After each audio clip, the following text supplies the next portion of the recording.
Hello guys, నేను మీ విషయాలు మళ్ళీ వచ్చినట్టే తగ్గేదిలే. ఇంకా మనం నూరు భాష వాళ్ళ ఇంటి దగ్గరికి అయితే వచ్చేసినాము. నూరు వాళ్ళు అన్న అయితే ఇంకా మామిడికాయలు చూస్తున్నాడు. 5 సంవత్సరాల తర్వాత అయితే ఫస్ట్ టైం అయితే కాయలు అయితే కాసినామమ్మ. ఇంకా టేస్ట్ చూద్దామని నూరు వాళ్ళ అన్నకైతే అడిగినాను నేను, 2 కాయలు కోసం పట్ట మామ అంటే. ఇంకా పార కోసామని మనోడైతే ఇంకా ఫస్ట్ ఒక కాయ అయితే కోసి ఇంకా కింద ఇచ్చినాడు. ఇంకా పైకి ఎత్తుకుతున్నాడు ఏడ పెద్ద కాయలు ఉన్నాయని. ఇంకా చెట్టు యాడ్ చూసినా ఫుల్ కాయలు మమ్మ. ఇంకా సమ్మర్ సీజన్ కదా, ఇంకా చెట్టు అంతా ఫుల్ కాయలే. 5 సంవత్సరాల దాకా తర్వాత అయితే కాసింది కదా చెట్టు కూత. ఇంకా తర్వాత నేను కూడా అయితే ఒక కాయ కోసిన, ఇలా పెద్దది ఉంటే. ఇంకా పక్కన కూడా ఒక కాయ ఉంటే ఆడ కూడా ఒక కాయ కోసిన. ఇంకా మొత్తం 3 కాయలు అయితే తీసుకుని ఇంకా మన ఊరి దగ్గరికి అయితే తీసుకొని పోయినా. వాడైతే ఇంకా నీట్గా అయితే కడిగి ఇంకా కోస్తున్నామమ్మ.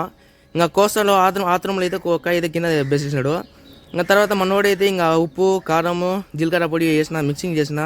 ఇంకా మసాలాలు అయితే దానిపైన వేసుకొని ఇంకా టేస్ట్ అయితే చూసినాడు. ఇంకా టేస్ట్ అంటే ఇంకా దిమ్మ తిరిగిందంట. అయితే ఉప్పుగా ఎట్టతో ఉంది, టేస్ట్ అయితే సూపర్ ఉందంట. ఇంకా తర్వాత మనోడు మా అత్త కొడుకు అయితే ఇంకా టేస్ట్ చేసినాడు. వాడికి మెంటల్ చేసిందట ఇట్లా అన్నాడు తల. ఇంకా ఇట్ట కోసి వేస్తున్నాడు అట్ట ఇది అందరూ అయితే తినేస్తున్నాడు మామ. ప్లేట్ పడ్డమే లేటు, ఒక్కొక్కరు మందాలు అయితే తీసుకొని ఇంకా తింటున్నారు. అట్లా నమ్ముకుంటా ఇదేం బాగా ఎంజాయ్ చేస్తాం మామ. మీ బ్యాచ్లో కూడా ఇలాంటి ఫ్రెండ్స్ ఉంటే కామెంట్ చేసుకోండి. పని చేసేది ఒకడు, తినేది ఒకడు మామ.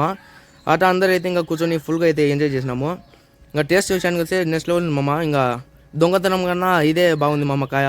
మొన్న పోయిన వీడియోలో అయితే చెప్పినాం కదా, దొంగతనంగా తిన్నామని కాయ తీసుకొచ్చి. ఇదైతే పుల్లంగా ఉంది మామ, సూపర్ ఉంది. తర్వాత మా తమ్ముడు అయితే తెచ్చేసినాడు, పుల్లంగా ఉందన్నాడు. ఇలాంటి మంచి వీడియోస్ కోసం అయితే డూ సబ్స్క్రైబ్.